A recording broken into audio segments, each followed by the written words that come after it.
Elchais Ribis. The Easter of Ribis interest, taking interest. So, the din of Ribis is, interest means taking more than the amount that was lent. Whether it is monetary or monetary value, or any kind of value. Anything that is taken in the course of a loan, in addition to the return of the loan itself, is considered an Ribis and is possible to take. Now, there's one interesting point brought in din. A shadow where a person does it for the sake of a mitzvah. Takes interest for the sake of a mitzvah, only not for his own sake. For example, a man wants to raise money for tzedakah. Very important tzedakah. Have a mikveh which they're trying to open because it's been months and years and they're working on it. They put the building up, the shell, the inside, it's still not open. They need extra money to finish it. This man says, I'm willing to lend $100 without interest. The condition that you give $10 to the mikveh, or $10 to the yeshiva, or $10 to poor people, huge tzedakah. I get nothing. I'm getting back my $100, nothing more. You give $10 for tzedakah. This is considered 100% interest, even though he does not get it. The way that a borrower is paying more than he got, even though it's going to be tzedakah, it's awesome. Bigger finish is, still bigger finish. The person says, in the sport, in order to raise money, I will lend you $100 as a loan. You pay back $110, zero to me. I'm giving the whole $100 of tzedakah, and for this you give $10 of tzedakah. So I lend you $100, I get back nothing at all. You pay back the $110 to tzedakah. What could be nicer, finer than that? The fact that is Ribis. The cause is wonderful. The intentions are good. But the results are also the tachlis. Because this means a person is paying extra, but it is a mitzvah of all ba'aveda. Mitzvah comes through an act of a sin, which reduces the mitzvah to a state of sin also, chas v'shalom. So that we see that any manner, no matter how interest is given, even if it seems in a case of tzedakah, in case of a mitzvah, form of a mitzvah, it still is considered a mitzvah awesome. More so, the Gemara says, the person must be careful that there can be an Ribis in something which is intangible. You can't see it, you cannot touch it, yet it's an Ribis. A word can be an Ribis also. A word. Now, for example, a person who is not too familiar with that word, or let's say they're on equal status. The borrower is desperate. He borrows $100 for 30 days. During that time, he meets the lender, and he says, "Oh, good morning, sir. Good morning, sir." We usually say good morning, Shlump, or good morning, punch. He says good morning, sir, as a sign of respect, a sign of appreciation. The word sir is Ribis. The word sir is not only Ribis, the same as money, that's Menachem also. Menachem is a posek kol dover she'ishach, kol dover. That means kol nigel. Every word which comes as neshech, it's Ribis. It's considered Ribis Menachem. So that even if it's a case of Laban giving a word extra, that is considered Ribis Menachem. So careful a person must be. Now, more so, something which people do not realize. This you see in regular life. A person says, "Let me your pen. Let me $5 for a day." And the other person says, "Okay, here, good friends, here's $5. $10." He says, "Okay, thanks." Thanks. He said the word thanks. Look, a trap. He's falling into a trap. I don't know. Most people don't realize. Do me a favor, here's the money. What's big about thanks? You're polite. You said the word thanks in addition to the money you're paying back. That is Ribis Devarim, and it's awesome in the Arizal. So many times it happens, of course, you lend the person money. I've seen lend the person, he has to have a dime, $1, $100. You give him the money, he says thanks, you say, "I don't want it. Take it back. I don't want it. Thanks, take it back." Well, sure, I won't accept it. He says, "What are you talking about?" That's it. Take it or leave it. You want the loan without the thanks. You give the thanks to get the loan. Okay. that's the way you want it. So be it. Kayach, thanks, is all the same thing. You cannot say one word over. You have to keep this in mind. And there are times, too, where it's a little embarrassing. When a person does you a big favor, you need money desperately. He gives you big money now, and you say to him, explain, it's happened before. I want you to understand, I would ordinarily say thanks, but I'm not allowed to because I'm bound by law. I cannot pay interest, and therefore I cannot say thanks to you. Same thing. I was going to say if a person gets stuck in it. These are low, you don't say. So all these are also for a loivet to give. Now there's an Isa from Malva, a lender, to take also, to force for us. Malva says to the loivet, here's $100. And by the way, if you ever find out that so-and-so is coming into town, let me know. This loivet will be already on the alert to watch for so-and-so coming to town. Because not the money, so that Malva say, do me a favor, by the way, and tell me something. That's also the meaning of this. All these cases, you see where there's Isser for anything at all that's done. Well, let's say the lender is an electrician. And the borrower has his own electrician. The lender says, in case you have any jobs available, you know where to go. The lender, of course, is bound now, so he gives them a job for which standard price is paid, doesn't overcharge. Still, it's considered a case of this. Therefore, in all these cases, the person must be very careful, very wary, very watchful, not to be nichshel chas v'shalom, because this is so serious an item. He said, person should be zecher to Isar from ever falling into the slightest Isar in the Torah. You should be zecher to be Shemi in the Torah. This way is metachlis, observe, to fulfill. First of all, of course, to learn. Mitzvah, learning Torah. The learning Torah, the Shema means for the sake of the mitzvah of learning, not for any ulterior motive. Especially for the sake of knowing how to be mekayed the mitzvah of the Torah. To learn, next step is to teach, not to be stingy when it comes to teaching, not to say, don't give so much time. Give it ample time for teaching, add a few minutes, stay over a while, teach, and then Lishma Abbas is entire. Fulfill completely. Never to be innocent, never to Hashem. Do the mitzvahs, to do Teshuva for anything that's begun. To return to Hashem, to return the Neshama Yeveshet to Hashem in complete purity, with Hashem and Tara. Which can zecher at our time, now, be able to see the coming of Mashiach and Kiruv. Maybe it's the Mikdash and Leila for the Leila. Hilcha is a bit of interest. Until we spoke about the halacha of borrowing money.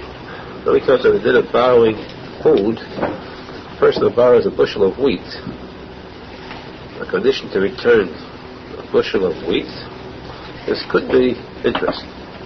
Of course, there's a possibility the price of wheat going up. It goes up. He's giving back something worth more than he borrowed. Therefore, what he should do is to price the bushel of wheat at the time of the loan, and to return the amount of money rather than the bushel of wheat itself. If the lender has wheat at the time of this loan, then he has this same type, then it's okay to borrow, because we said that he has a shibud. This becomes the automatic payment for it, beginning of the payment, even though he has less than the amount of the loan actually. That's a permissible item. That's only if it's wheat for wheat. If it's wheat for a different item, for oats or barley, then even though he has, it doesn't help. He's not allowed to borrow an amount for an amount, but an amount for money. Because money doesn't go up. The price of money is always the same. $1 is $1. That's what. If it's a small amount, though, then we're not particular about tiny differences. Say, if a woman borrows a loaf of bread from a neighbor, we don't worry about the praising the loaf of bread because it's so small an amount, it doesn't count. This, of course, is past history. Those days when a loaf of bread was 3 cents, 6 cents, then you have to have paper money for it, a different story. So it could be today, too, you have that problem. Especially in the time of inflation, But from day to day, prices rise. It's best that a person be careful to borrow a loaf of bread. Of course, is understood it's that high. But borrow, say, a half cup of sugar, that too could make a difference. But just to be careful with these things, up to a reasonable amount, these are limits. Now, a person borrows money for a mashkin. Mashkin means an item of security. He borrows, let's say, $1,000 or $10,000. He gives that security to contract the ownership, contract of his house or his field. In fact, the Malvet, the lender, now holds this field as security, and any fruit that grows in that field, the lender is going to keep. If he takes the fruit in that field to keep it, that's interest over and above the loan. Therefore, what he does is he subtracts. Let's say this is a 10-year loan. He subtracts from the loan a certain amount off the loan because of the fact he's holding the field. Let's say, for example, he's holding the field. The loan is $10,000. The field produces $500 worth of fruit a year. The lender could deduct $200 off the amount of the loan. $200 off the $10,000 each year. What happens to the additional $300 which he gets? Has no large storing place. Additional $300 that he gets, after he's taking $500 worth of fruit, he's deducting $200. Another $300 is not considered interest at all. Why? Because the $200 he's deducting and he's returning to the lender, to the borrower, that's considered rental money. He's renting the field at that rate. Renting the borrower's labor's field at that rate. This is called a mashkenta. He deducts from the amount of the loan, not the entire amount that he's deriving from this mashkenta security, but a portion of the amount. Because instead of considering it as payment on the loan, is considered as status, as rental for the mashkenta, for the security, and thereby it's legal, though he is receiving more than the amount that he lent. It's because it becomes a rental item rather than just simple security. Of course, this is not as simple a din as that. There are a lot of halachas there in Chassidut when you have filled with dinim. So it is best that a person should, before undertaking something like this, first make sure to go through these halachas carefully, to ask a shaila and see if it is right. Probably because this topic is so dangerous, as a shalom, it's best that a person stay very far away from anything which resembles what the Gemara calls not interest, ribis, but the dust of ribis. Even the slightest trace of dust of ribis should be avoided at all costs. We should be zeichet to retire, to kaddish ourselves, Avedis Hashem the Emes, Niskashus the Arizal, now see if he has any pain of me.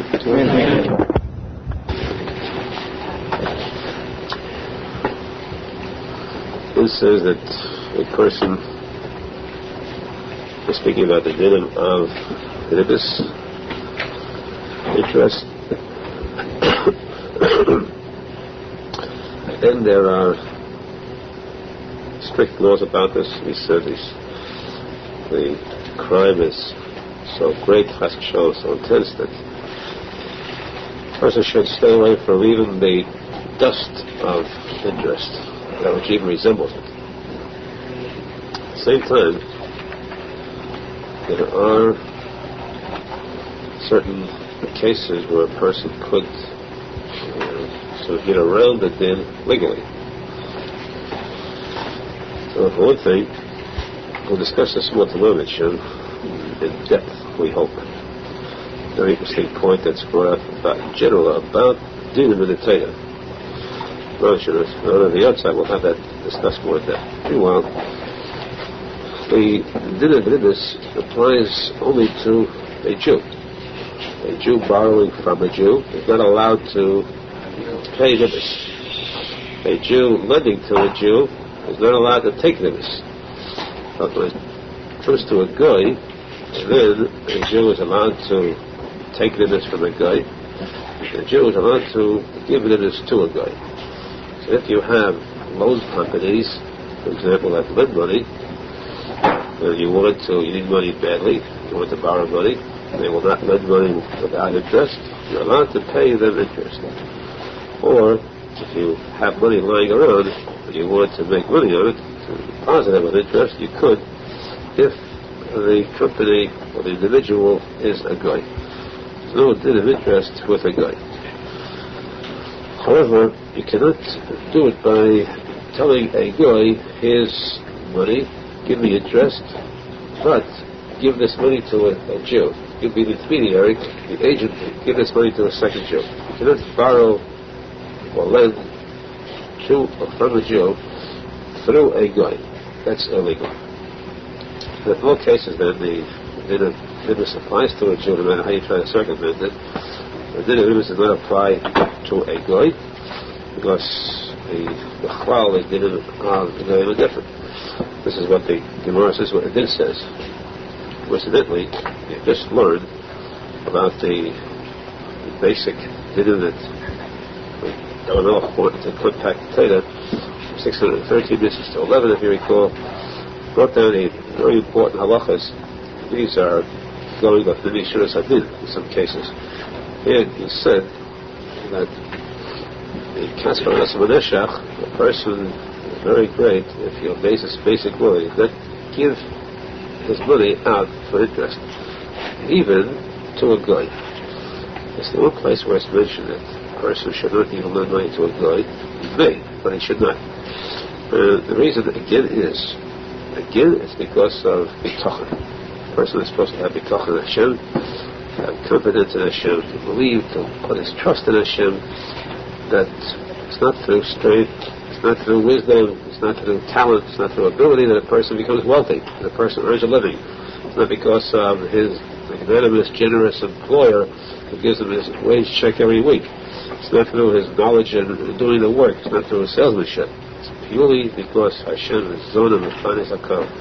Hashem provides every single person. Hashem provides even animals, worms, with enough food. So a person has to be bitachon, to know that he doesn't have to go about doing things that are illegal, doing things that are questionable. You want to earn money, have bitachon Hashem, you'll have it.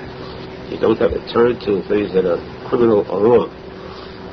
Living with bitachon, B'tach Hashem Asay Toiv, the person then can rest assured that he will have his anasa, whatever, he will not also overextend himself in time and effort. People go wild with extra time and overtime and going out of town on long trips and long journeys and big investments. The result many times is that it turns to nothing. It's all vain. The person could relax, sit back, just believe in Hashem, have bitachon. Hashem will give him his needs anyhow. He'll have the same amount as the other person, many times more, without any of the heartache and aggravation and effort that's wasted. Therefore, in the case of Nibis also, since Nibis is an article that's not pure in a sense, so to deal with it, even where it's legal, even to a guy, it's best that a person should avoid it. Have bitachon Hashem. Living with bitachon, that person's life is a truly good life. Chaim Tevim leads to Chaim Nitzchim. We should be zeichet to Guna bitachon Hashem. And with this, we should see the coming of Mashiach and Amen. Continue the Halacha Shia. We're up to Hilchos Nibis, dinim of the forbidden item of taking or giving interest. Today's Shia Halacha is dedicated to the outside Kohen of Rav Moshe Yaakov and Chaim Akiva Kohen. So the Shulchan should have Aliyah. The Jews should have a Yeshua. Today in Eretz Yisrael they're celebrating. There should be Zohar that we should have a celebration of Yerushalmi, celebration of the year's Kohen Tzadik and Leda. Then says that, as we said, Nibis, taking interest, is to be regarded the most serious like possible. Because it seems like a small item. A person would take $1 or give $1. It seems like what big crime is involved. You're not stealing, you're not hurting anybody, and the labor is happy to give it because he has money he could use to make profit on, much more the interest he's giving. And yet the Torah says it is so serious that there are so many lavim involved, the person is considered not b'kaidos, and there's no chiyas hamesim for it, chas v'shalom.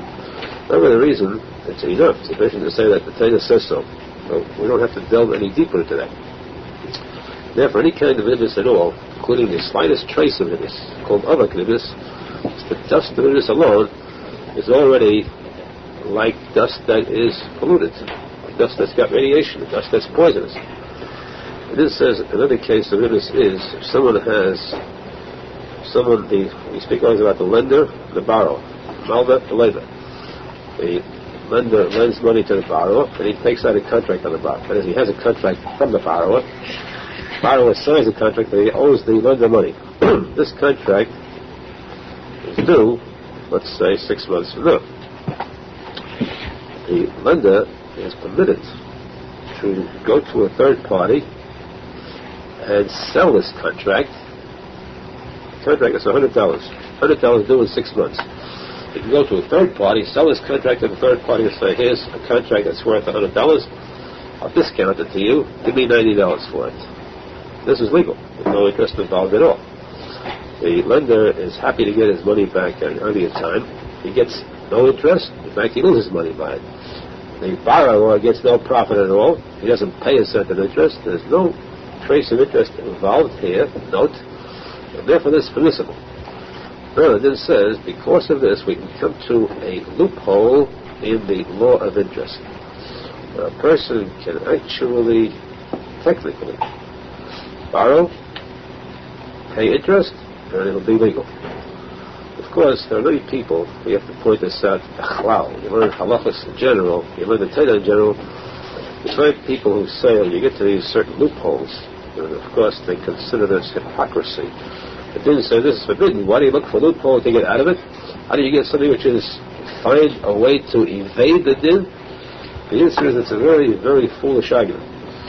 Because the klal is always hapesha osad, hapesha hitir. The same source, the same origin, Hashem, the Torah, who stated that this item is forbidden, has the same power to say it's permissible. The loophole is not taken from elsewhere, it's taken directly from the same Torah which says forbidden, says this is permissible. And in fact, the Gemara itself tells us that such a thing is common. The Torah itself teaches us such an item. The Gemara says, remember the Nachman's wife Yalta, who was very learned, said to Rav Nachman once, whatever the Torah forbade for us, gave us a chance to taste that forbidden fruit. The Torah said chazer is forbidden, pig's meat is forbidden. The Torah gave us a fish called chavruta, which has the same taste as chazer. You want to taste what chazer is like. You want to taste what a shasish is like. Chazer showed you have a grusha. To marry a sister-in-law, there's a death penalty. Yet, in the case of Yibum, it's permissible. Whatever you have, also you have permissible likewise. What can we say? A person wants to eat a combination of milk and meat, which is so much forbidden that it's even less to sell it, even less to give it to an animal. Yet the Torah said you can eat the kachal, the udder of an animal. The kachal has milk in it. You want the real taste of milk and meat. If you want it, you think how it's permissible. We see that the Torah itself allows certain things. If the Midrash says, the Torah says, you don't understand why. How come that the Kodah Aduma, a red cow could purify a person's tummy? What's a red cow got to do with purifying a man's tummy? Because the cow is red, this baby comes time. The answer is, the Midrash says, what's a dead cow got to do with making a man's tummy in the first place? How does a person get to touch a dead animal? You don't understand this, you don't understand that, but the Torah says it, you accept it.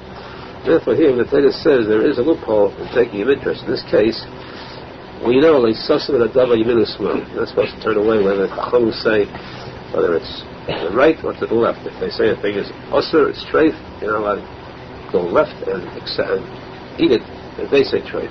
If they say it's kosher, you're not supposed to go right and say, I'll be more strict. If that shows Menachem Mendel Schneerson, Menachem Mendel Schneerson. So if the Chazal tell us here there is a loophole in this case, we accept this, but just as we accept the Easter too. The loophole is legally, a very legal person could do it. Follow this, where again you have the lender, the borrower. The borrower needs money. There's no way he can get it. He has to have cash.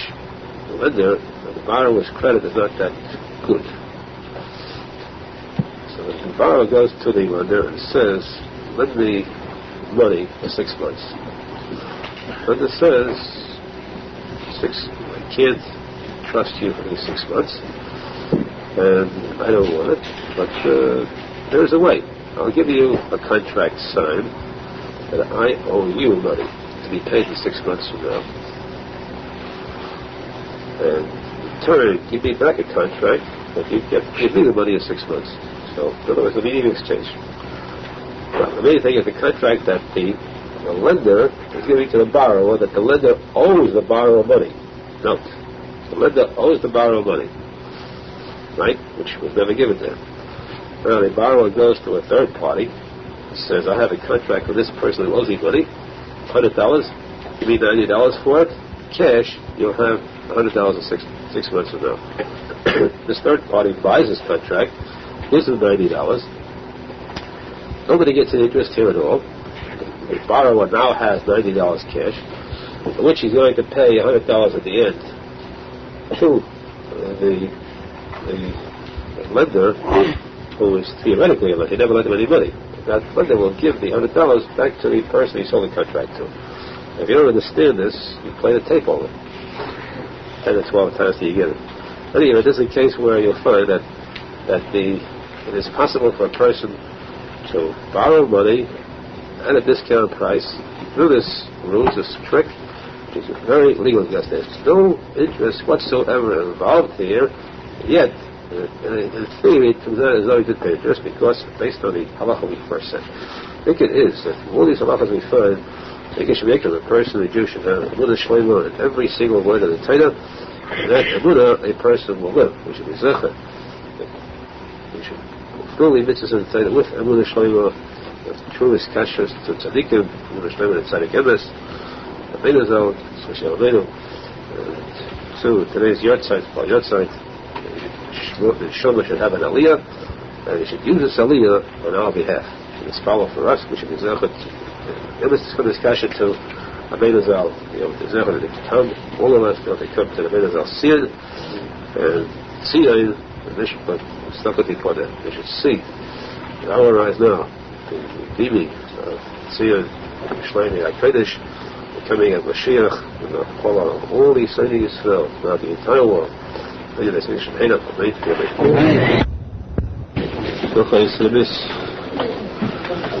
interest. It says it is a custom for a father who has a daughter who wants to marry off a daughter, very anxious to marry her off, especially if she's of age, or past age. He buys off a potential son-in-law by giving him nadan. Nadan is the dowry. Nowadays, his chassan gets nothing. Nowadays, the women's good, they're independent.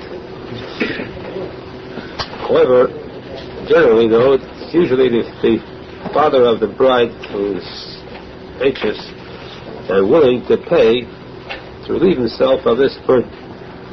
Some of them are very heavy burdens. So, giving this nadan means that at the time when they agree to the wedding, the father of the bride gives his promise for a stipulated sum. He gives his son-in-law a flat sum, let's say, of $50, or let's say $10,000, or if he is Friday, $5,555 to his son-in-law as a sum, flat sum to buy off his daughter, take his daughter from him. Now, at the time, only at the time, it's possible, permissible for the father-in-law to say to his son-in-law, you don't take this sum now, I'll give you $50 per week. That means, let me keep it longer. It sounds like interest. Let me keep this $5,000 or $1,000, whatever the amount is. I'll give you $50 a week or $100 a week, as long as you don't take this sum. It could be for a year, 2 years, then you get it. It means he's paying you $50 a week interest on this. However, this is permissible. Why? It is interest. Ordinarily, it is interest. This is because this means simply that the father-in-law is showing a goodness good-heartedness, giving his son-in-law an increased amount of nudge, or he's showing a greater anxiety to get rid of his product, and he's willing to add to the price that was agreed upon. Therefore, what he gives him now, in addition to the stipulated sum, is not considered interest, it's considered an increase in the price.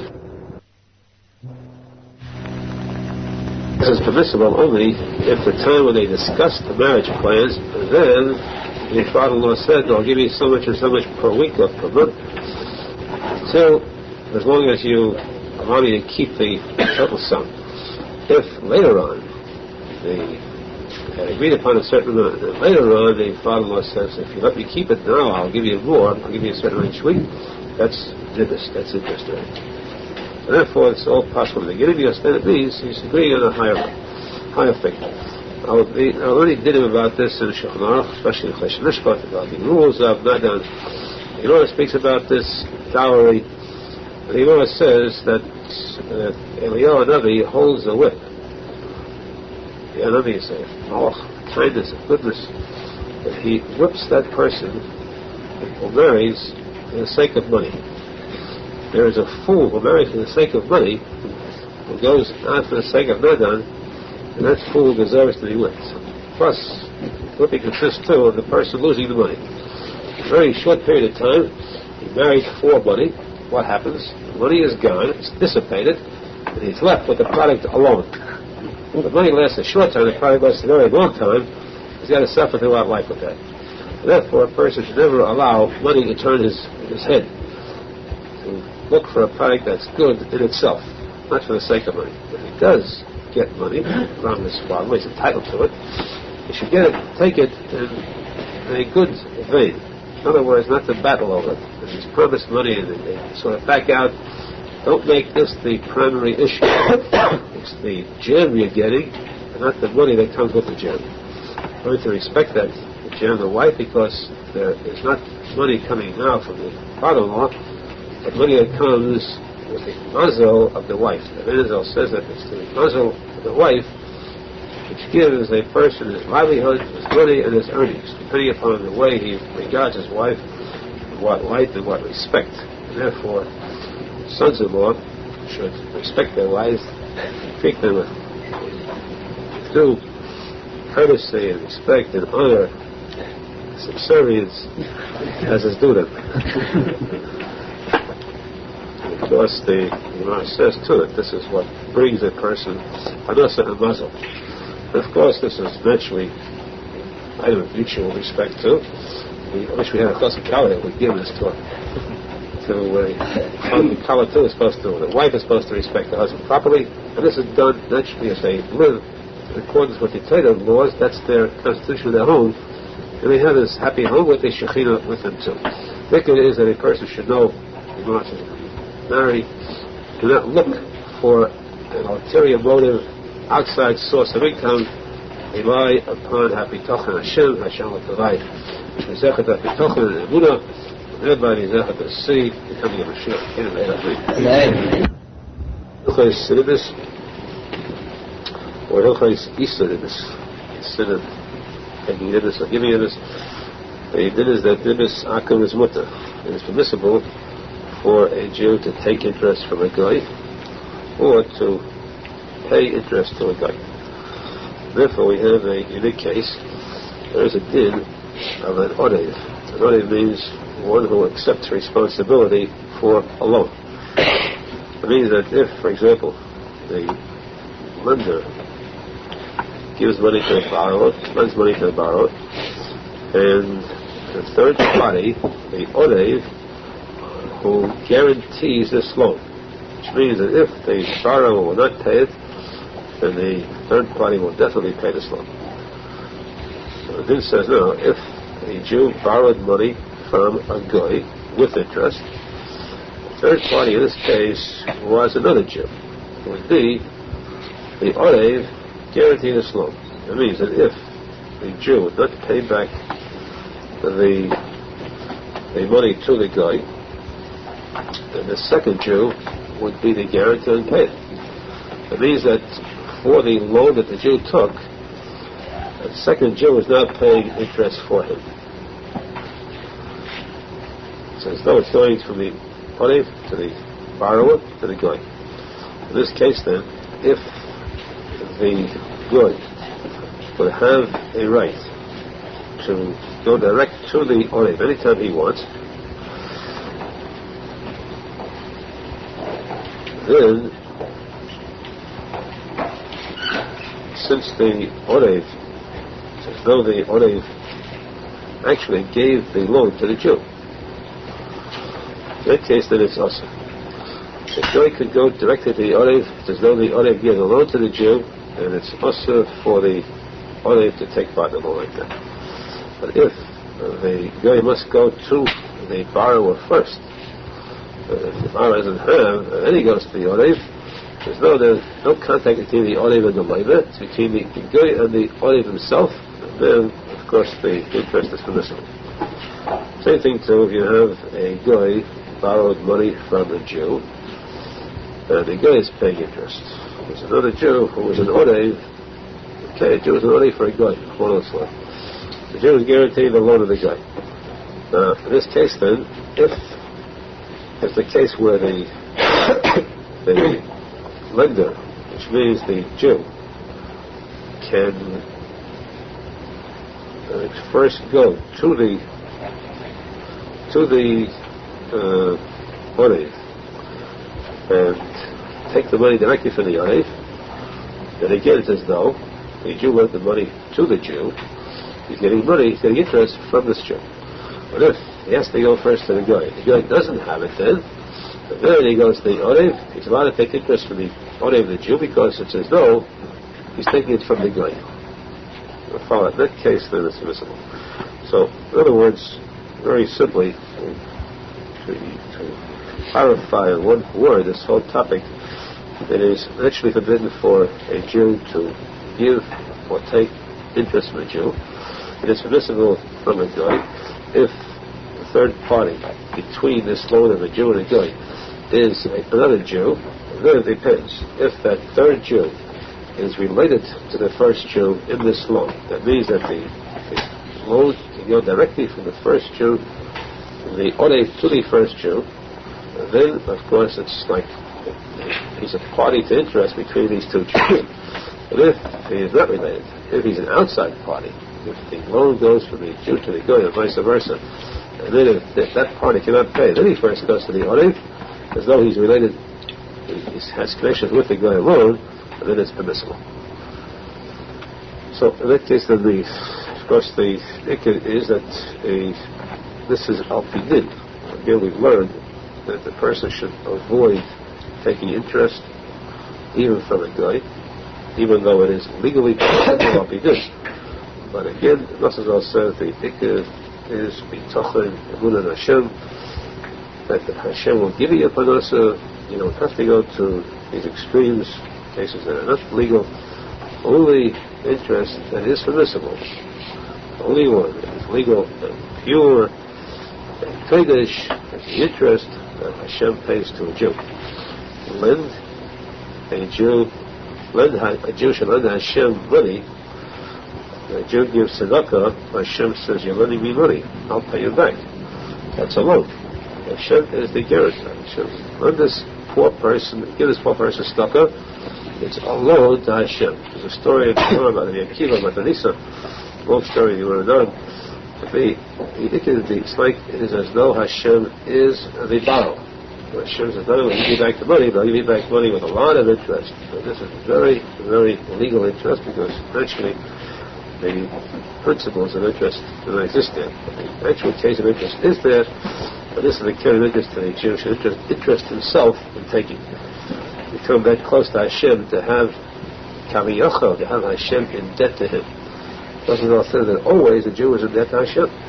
Because if you notice, by all mitzvahs it says chayev, a Jew is chayev. He's chayev on the achtur, chayev on the shittus. He's always chayev. Chayev means you're in debt. He owes Hashem this act. If he doesn't do it, he has to pay for this debt, Chas v'shalom in Gehenna.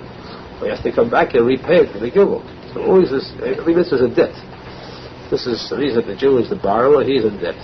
When a Jew can make Hashem the Leiva the Barla, and Eved Leiva the Ishmael, always the borrower becomes a servant of the lender, Kaviyachol. I wonder what it is, especially when Hashem says, do it, I want it that way. So that's the mitzvah, the zechus of a person doing tzedakah. A person has a chance to get to do tzedakah, you should realize it's not a burden, it's not an unpleasant task, it's a very big privilege, a very big zechus. We should be to do tzedakah with our whole hearts, and to see the Kuyam, see the tzedakah tifoda, Yishmayim, become nifta, redeemed through tzedakah. We should say to this thing, yes, God said, you made it for me. Amen. We continue the Shir Halacha Zochai Sibis. The dinim of Nibis, very complex. Taking interest or giving interest, the same Isur. And the severity of the Isur we went through, how strict the din is and how severe the penalty is, has to show it extends to Rahaba too. Not to be a Mason has to show for it. So where there is the slightest trace of it, this person should be very careful to avoid it, to be saved from it. Above all, it means that a person should not have a tagas moment, desire for money. There's a chance to make easy money. If you have money, lend it out, interest, you sit back without working and collect profits. That's a desire for money, which is illegal. This should be avoided. So the big thing is that it is possible to lend money to a goy for interest. But if there are two partners, one is a goy and one is a Jew, even if in this partnership the guy is 99% partner, the Jew is 1% partner, you're not allowed to borrow or lend with interest in this partnership. Because that 1%, in Plutarch and in Mayor, when we speak about dealing with money, a penny and $100 are exactly the same thing. It's usher, it's usher. One kazayas or chazer is treif, and if a person eats a whole chazer, it's just a treif. There's no a big chazer and a small chazer. A little bit of money, a lot of money, and Nibis, interest is usher.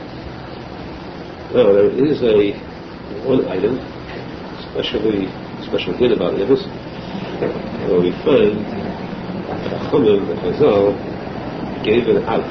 Person must borrow money. Should I get it without interest? Those in a city where there are only Jews, Jews must do business, and in order to be able to earn, you have to have capital. Capital means you have to have cash to put into this business. You cannot get this cash without having someone, you should give him this cash, profiting by it.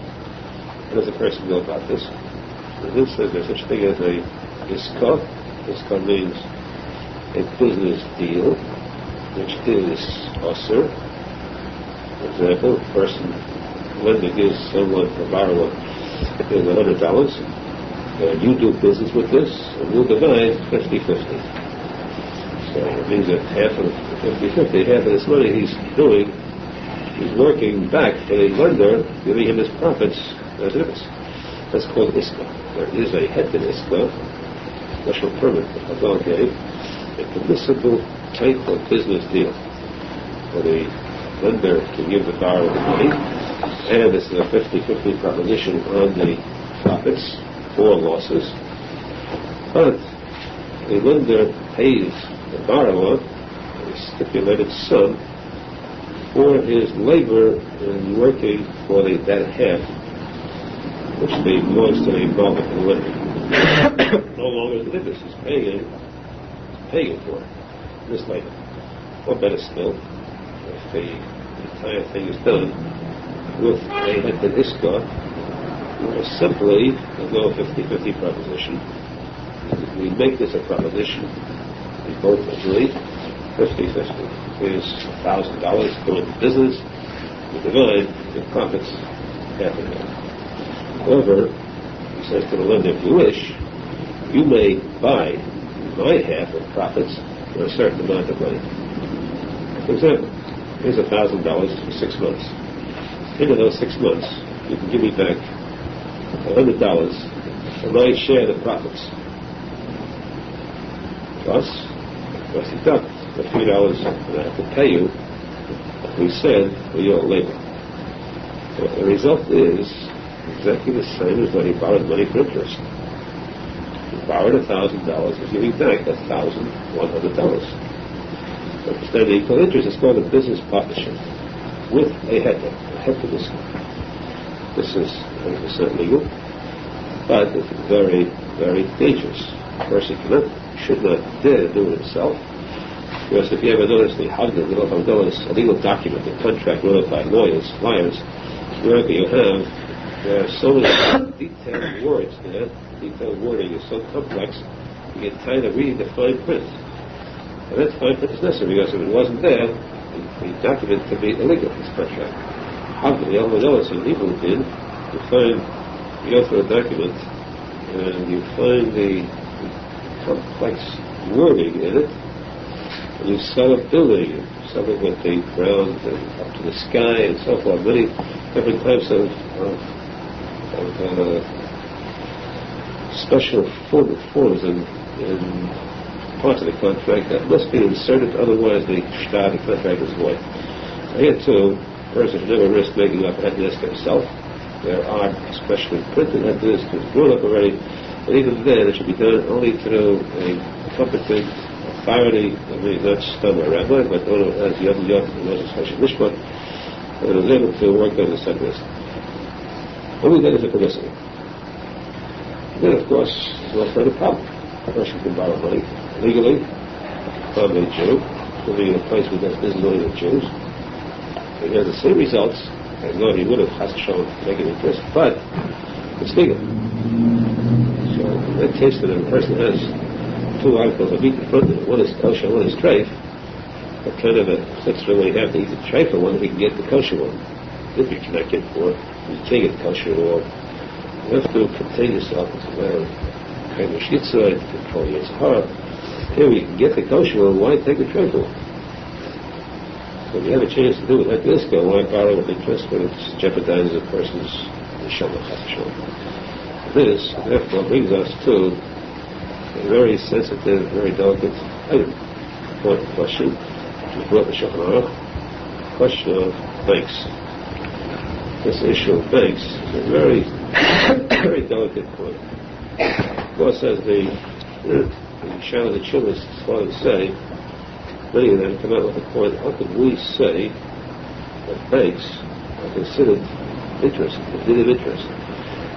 What else is it? A person puts money into a bank, the lender gets money to the bank to use, and the bank returns to him 5% a year interest, or approximately any amount they give. That interest is interest. The bank is controlled or owned by 99% Goyim, and 1% are Jews who have shares in this bank, stocks. A stockholder controls a certain amount of that bank. At least he owns part of it, the stockholders. Surely, in one case, and even the worst banks, there are shares held by Jews who have no idea that they are shareholders, even in the sense of interest, this halacha of interest. The fact is that owning these shares, they are guilty parties to the bank giving interest, and those depositing money taking interest, are taking interest from that 1% Jews. And many times, of course, it's not 1% Jews, it's 30 to 40% Jews. You ask some of the politicians, the Arab politicians, the banks are controlled by, only by the Jews or by the Zionists. Okay, so we have Zionist banks in America. Zionists are Jews. They're not racist, they're Jews. So if you have, since you have banks that have Jewish partners in it, there's a person who invests money, put money in a bank, and take interest from it. Or has a person borrow money from a bank if he's in business, borrow money, or to buy a house, a mortgage. Borrows money, pays interest to the bank, he's paying interest to a bank which has Jewish owners too.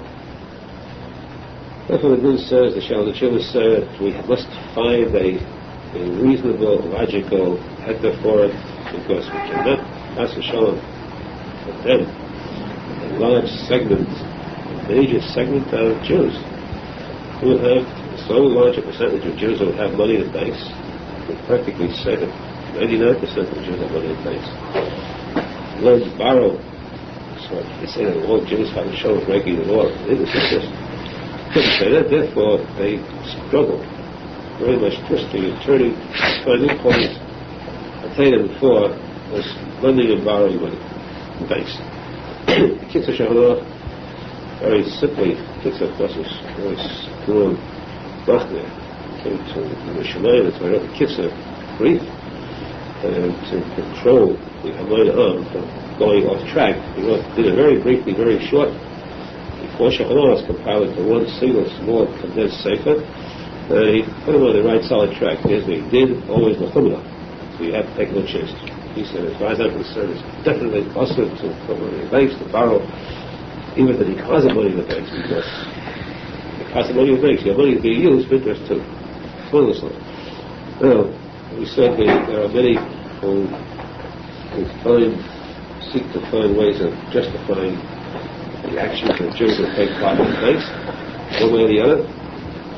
Then there are some, of course, who refuse to take part in it at all. Even today, you have some Gedolim who ask this question and say, I don't want to answer because why should I take it on my shoulders, something which is so serious. When I was young, this question came up, and I had that time, I lived in this neighborhood, I had Lincoln Savings Bank on the corner. I had money in the bank, and when I get married, I had a pool of big assets, this money for new life. I went to withdraw the money, went to the bank, and I checked all the years how much interest accumulated. They said $40 and change. They said I want to withdraw all my money out of the bank. I know it's tipping off of the bank's financial condition to take as much withdrawn. I want this withdrawn, but the interest, I don't want to withdraw. The interest stays with you. I said to the bank, I give you this as a gift. I don't want your interest. Tell us how to try. You mess up our bookkeeping. We can't keep it. So the result was that I invested, and to this day, that money is there. I know it's there, but it's not with me. I left it. That was a long time ago. It's 39 years. So the question you have later on in the yeshivas, different places, whether it was the right thing to do. Cannot be an exception to the rule. Everyone is taking interest. Jewish money is kosher money. You worked for it, you earned it, whatever it was, but why throw it out? You're allowed to throw out money. There's a discussion that came many times. Look at that. Interesting discussion. Of course, you can't just say, well, I won't take a chance and throw the money out. The Torah says that Yaakov Avinu, for a few pennies, went so far as to jeopardize the rest of his life. So you can't just throw out Jewish money that goes for kedusha. And what it seemed like the result was, in all cases, nobody would take stones of this. Nobody would be able to say, I'll tell you to take it out. Or my responsibility. Your responsibility? Yes, no, my responsibility. So it's not your responsibility, I don't want to take it out. You guarantee me that the Yosef Lover, the heavenly court, you take responsibility for this money, you'll sit and burn for it, I'll take it out. I mean, that's the result was I left it. Of course, again, the question is it right? Was it right? That is the question. I would never say to anybody, don't take interest in the bank. Especially if most of the bank is going, take it. But I wouldn't say take it either. What I would say now, this is what I would say. When the question came up, for example, years ago, I would use as an analogy, in case of Holy Israel. Many years ago, there was no Holy Israel in America. Period. No Holy Israel at all to be gotten. People had some more children, they had to give their children milk. There was no alternative. They had to take Cholavakum against their will.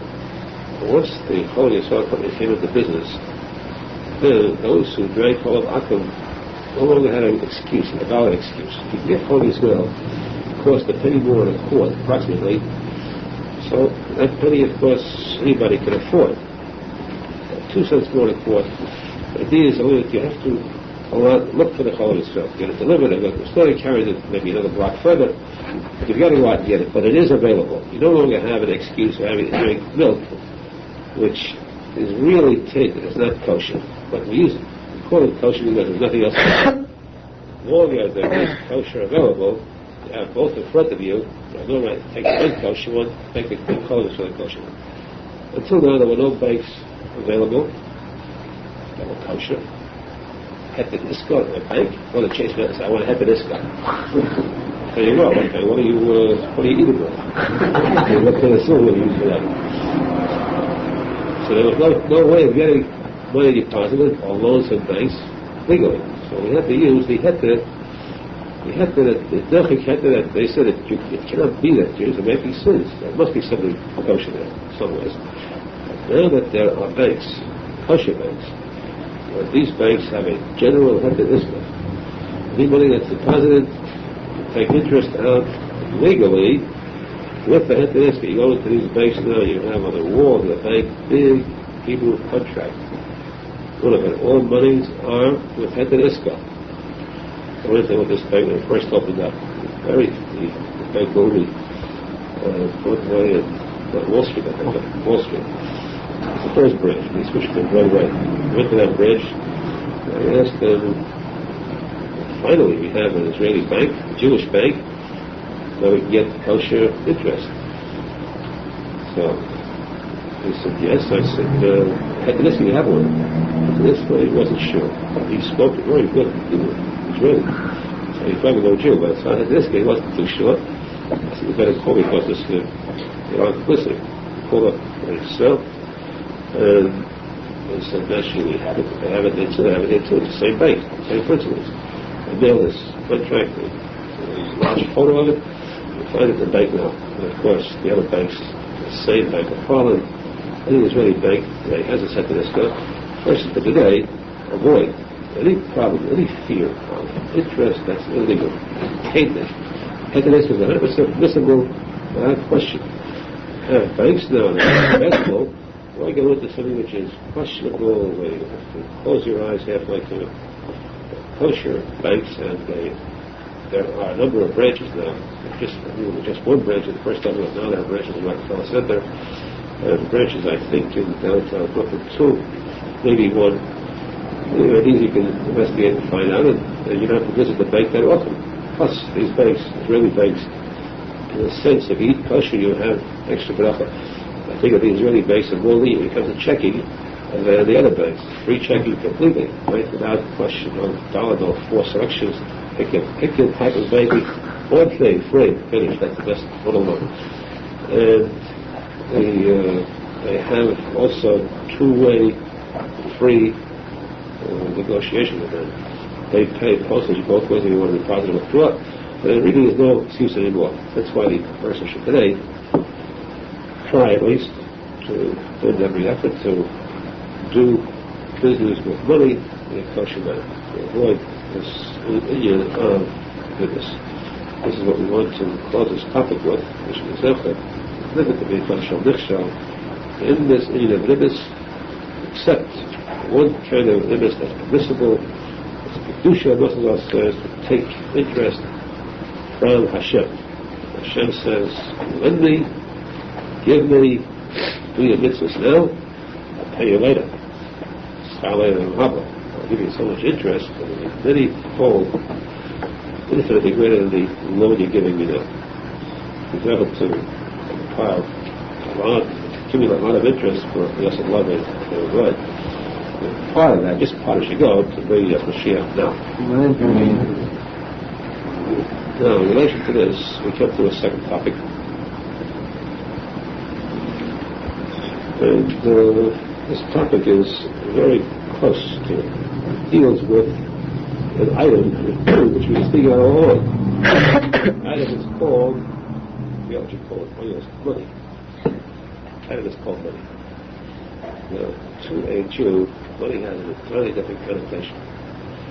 As to a Jew, money is something with which you can buy, this is a hammer, you can buy mitzvahs with, you can buy simcha with, you can buy Shabbos meals with. Money used properly, invested properly, is the greatest treasure on it. So the money comes from the origin, the mocker of money is the same origin as the soul. And so high the origin of money is. And then mitzvahs, clearly Kodesh says very clearly that it is our quoting very strongly that the mitzvah, which is without cost, of very little value. Mitzvah which costs money, that mitzvah is precious. Arizal